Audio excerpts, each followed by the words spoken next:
I dealt with last Sunday, word about mental health. And strangely enough, I got quite a few positive calls about that particular subject because we're dealing with so much mental illness in the country today.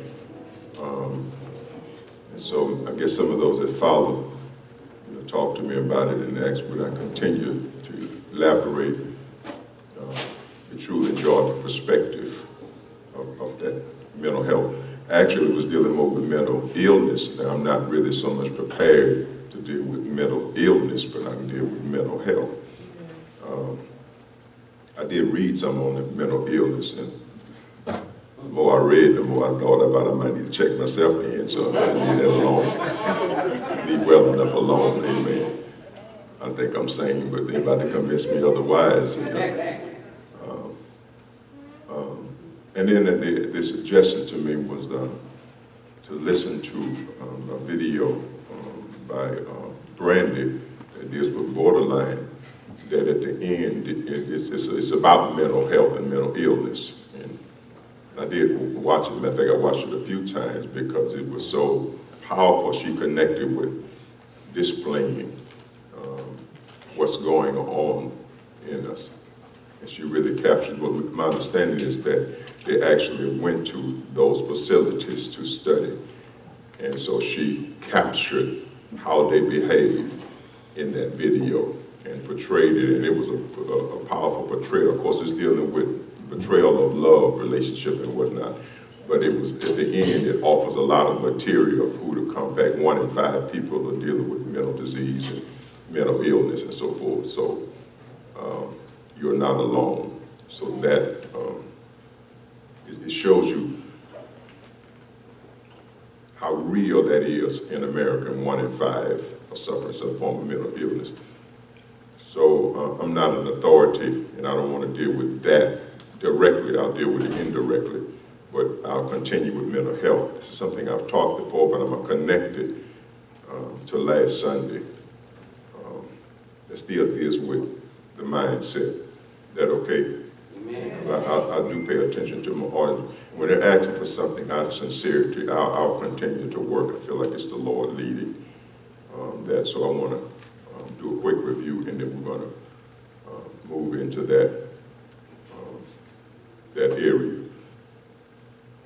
I did pull some, always do a little extra research before I get into the message for today about the mental illness notes. I'm going to call it mental health for us. So.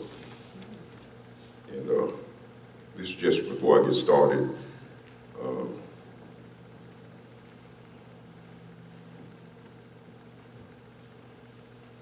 In earlier cultures, and we know this, and I'll bring some of this up, issues dealing with the mind, we call it lunatic spirits, all of that, was believed, and we see this in the gospel era of Jesus, the result of supernatural phenomena, things like that, such as spiritual or demonic powers, possession, sorcery, evil spirits, or even angry deities, and so forth and so on.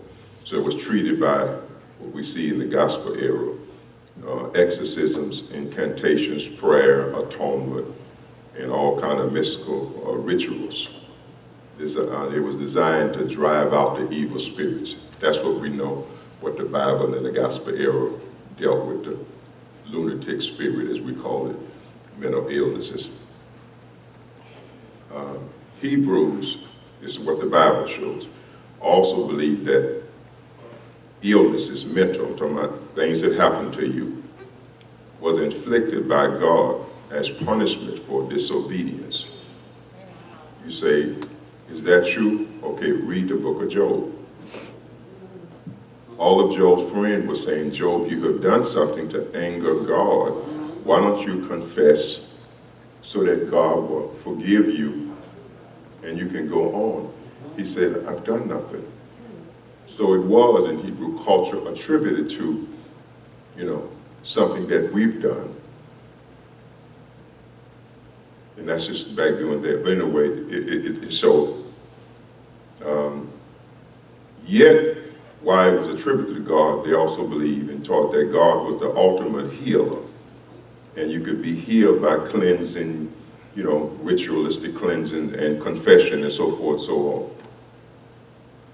Here we go, though. Now, this is in the history of mental health and mental illnesses, the history, and, all of when was it first diagnosed. Here's what they say. However, the ancient Egyptians, here we go, they had to be somewhere, were the most forward-thinking in their treatment of mental illnesses. So it's not new. That's the research even says that they call them ancient Egyptians. Now, in some of the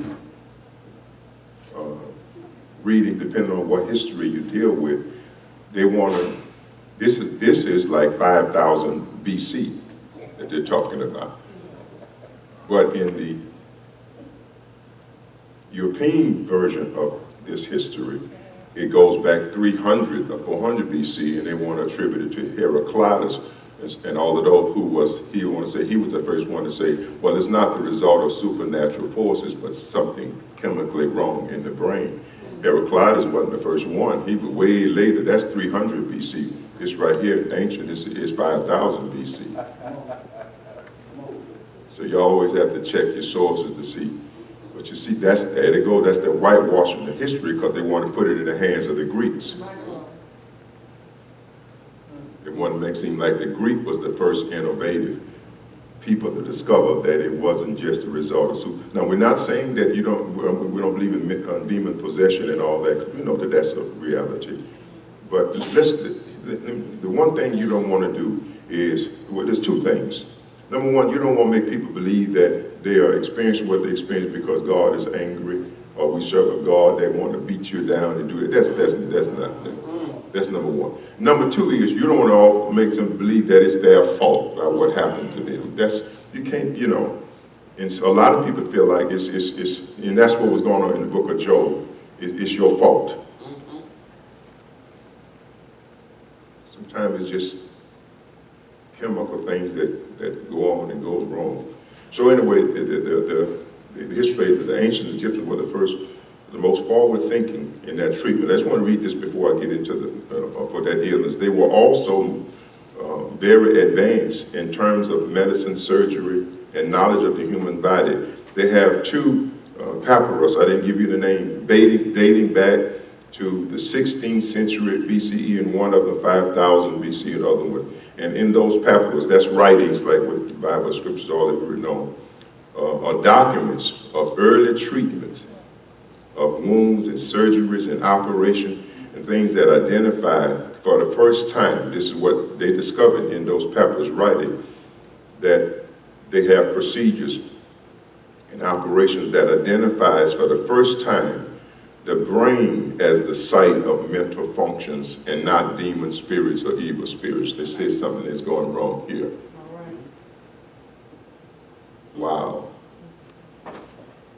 So they attributed these mental illnesses to some dysfunction in the brain and thinking, and not as a result of a possessed spirit possession. And they have documents in the papyrus that shows how they treated and how they deal with that.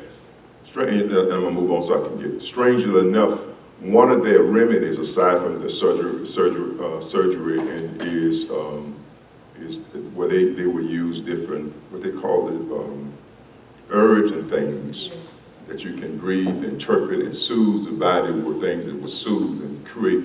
And also they advocated music because they didn't know that music was powerful in dealing with man's emotions. And if you could calm his emotions, it would settle his brain and mind. The story of King David and King Saul shows that every time the spirit would vex Saul, they would bring David, who would play music which would calm his spirit. 5,000 BC, and that was a remedy. So we see that God may have given it to David, but it was demonstrated way before David got on the throne that music was very powerful, and even today, music is powerful. Amen. In changing the spirit or the atmosphere, the spirit of the atmosphere. Lift your hand and tell the Lord thank you. Thank you, Lord. Yes, that's something there. So, so they went on to say they were the first to deal with some dysfunction in the mind. So along with prayer, exorcism, music, which was used and so forth as therapy, they practiced that. And then I just told you the history dates back to 5000 BCE. Another example of it is Nebuchadnezzar in the book of Daniel, how he, for 7 years, lost his mind and went out there and ate in the field and grew feathers and claws like eagles. So we do have many cases that predate the Gospels era with Jesus dealing of this, issues going wrong with man's mind, and then all of a sudden, it came back to him. The last one, Paul in the book of Romans describes sin. When sin entered the human race, it ruled over people and gave us a depraved consciousness. In other words, it infiltrated and affected our mindset. Well, that has a place, that's true. And I'm going to show that when I get to the notes. And then in the book of Acts 26, when Paul was before Agrippa, Festus actually told Paul at one point, you are, in essence, insane. In other words, you had a breakdown in a dysfunction in your mind to talk to the king that way. So he called him crazy. In other words, a lunatic spirit has infiltrated you. You done lost your mind. Paul said, I am not. The king knows exactly what I'm talking about. And that's when we got the phrase in our Bible, almost you persuaded me to be a Christian or a believer, in this arguments on whether or not he said it like that. So there are a whole lot of things that can contribute to that. We know that anxiety, anger, depression, guilt, unforgiveness, addiction, grief, complexes about it. It's so much so. That's why I can't speak directly on that. So I'll just leave it to Brandy. I'm on the borderline. We deal with it right there. You can figure out which way, how far, what can tip you over. But I guess all of us are on that borderline to some degree. We all are. We all are. Thank you for admitting that, because I found myself, the video was so powerful, I cried a few times in it because she really touched some emotions in me. And look at myself. Look, I was when I'm thinking hard, I kind of do my hands like this, and I'm like, well, you better be careful here. That don't people see that on the camera, they be wondering. You better be real careful. So like I just say that, man, like I'm on the borderline too. So amen. So I want to do a quick review of what I said, the way I'm gonna approach it, and then tap into, the mental health issue again today. And I have something else I want, when I get to that part, to just read.